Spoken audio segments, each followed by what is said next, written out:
So what I'm going to just do here is show you how I deal with the extra height wall and then build the floor after, and then it'll ask me if you want the floor to cut out the wall portion, and then my finish runs by, but just the wall gets cut out. So I'm going to just show you that right now. So I've got some spot elevations for a 2-story house here. Okay, second floor wall, second floor main. So we're going to go to the main floor. We're going to draw this. Actually, I could work from the basement plan, because what I'm going to do is I'm going to draw my main floor from the top of the foundation all the way up to the underside of the roof trusses on the second floor. The key is you do your walls first. Then when I build my main floor, I'm going to build it to the outside of the foundation, but my finish will be beyond that. And Revit will ask me, do you want to, because my wall and my floor will overlap, right? The floor sits on the foundation and I already have a wall that's sitting on the foundation. It says, do you want the floor to cut out the volume of the walls? And you go, yes. And then it leaves the skin of the finish out there, but cuts the wall away. It's a beautiful thing. Here, so let's just do that. So I'm going to do wall. Put an exterior wall of some sort. Do I have any exterior?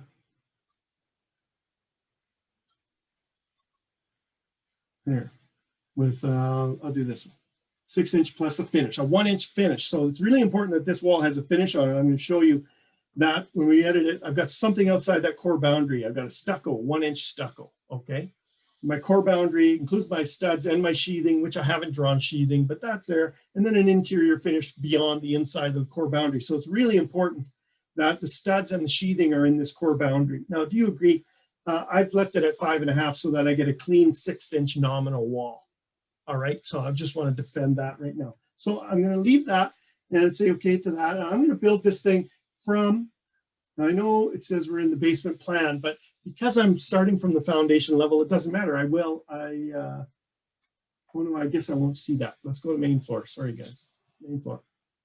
And I'm going to put the overlay on, range base overlay, put it to top of slab. Oh, there it is, sorry. And I'll turn this to hidden. Okay, so my foundation, I don't usually do the foundation first, so this is kind of odd. Normally I start at the main floor. But anyway, I can see my ICF. I've got something to refer to there. And I'm going to start with my wall, the 6-inch plus 1-inch exterior finish. And I'm not going to start from the main floor. I'm going to start from the top of the foundation. And I'm going to go all the way up to the second wall. So I've got top of wall, top of second floor, top of wall. So it's, in this case, 21-foot wall. Okay, and I'm locating this by core face exterior. Very important. Okay.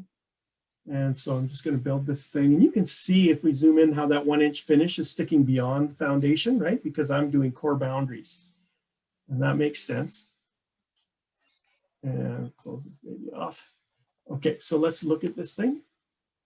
So there is this big tall shell.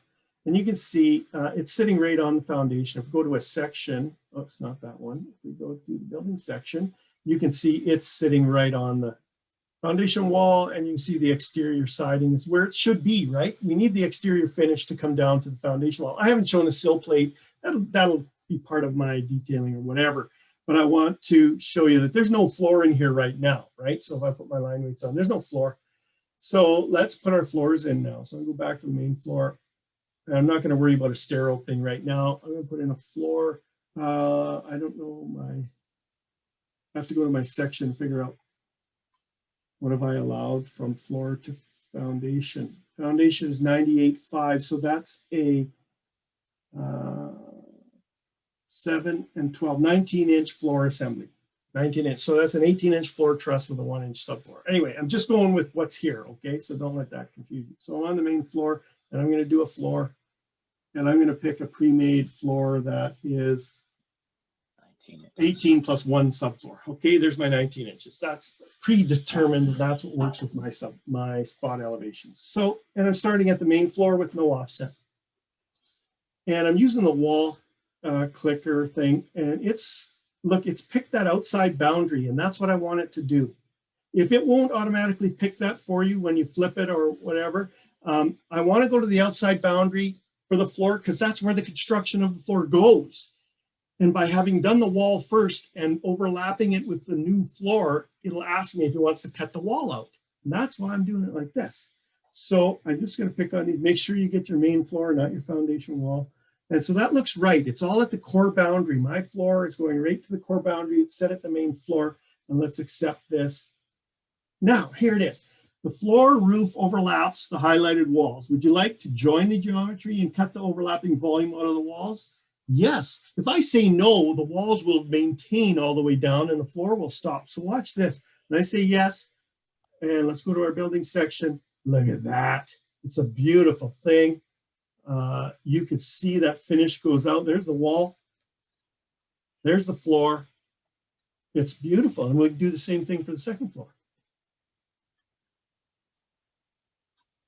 So I got stuff left over here, sorry. So second floor, it's the same floor again. What's this? Floor. The work plane for this you cannot use for this operation. Oh, okay. I'm gonna have to set my plane. Sometimes I've been working on a vertical viewing plane, so I'm just gonna associate it with second floor. Okay. And I'm gonna put a floor in here. I think it's the same floor. It would make sense, right? Same span, so same floor. And I'm gonna do the same thing here. And pick, and it's got the outside of the core boundary. This is a nice house, hey? It's a square. And it's second floor, no offset. And after I say yes, it's gonna ask me that question. And I say yes again. And I go to my building section and there it is. Look at that. It's just sweet. Everything's cut out and my finishes are used, sometimes get ghosting through depending on the angle of the view and the zoom position. Like if I angle too tight, yeah, you see those lines start to show up. So, but don't worry about that. The thickness of the finish, if you go too thin of a finish, then the floor shows up all the time. So if you go inch and a half, inch and a quarter, you know, usually you can mask that. Like here, from this particular zoom or view angle, you can see that those lines are ghosting in. And sometimes you can't get away from that. But usually when you zoom in, you get away from it that way. When you did the render, like say you did a render of it, those ghost lines wouldn't be there though, right? Again, it depends on proximity of your camera and angles, how steep the angles are. So sometimes like I'll put a wall on, like stucco is a tough one to hide that. So I'd have to go to a thicker exterior finish. I would just try that first. Yeah. Even though they're not going to build it based on that, you could say, give me an inch and a half stucco and I might be able to conceal that gap. Does that make sense? Yeah. And the other thing is your view angle and distance.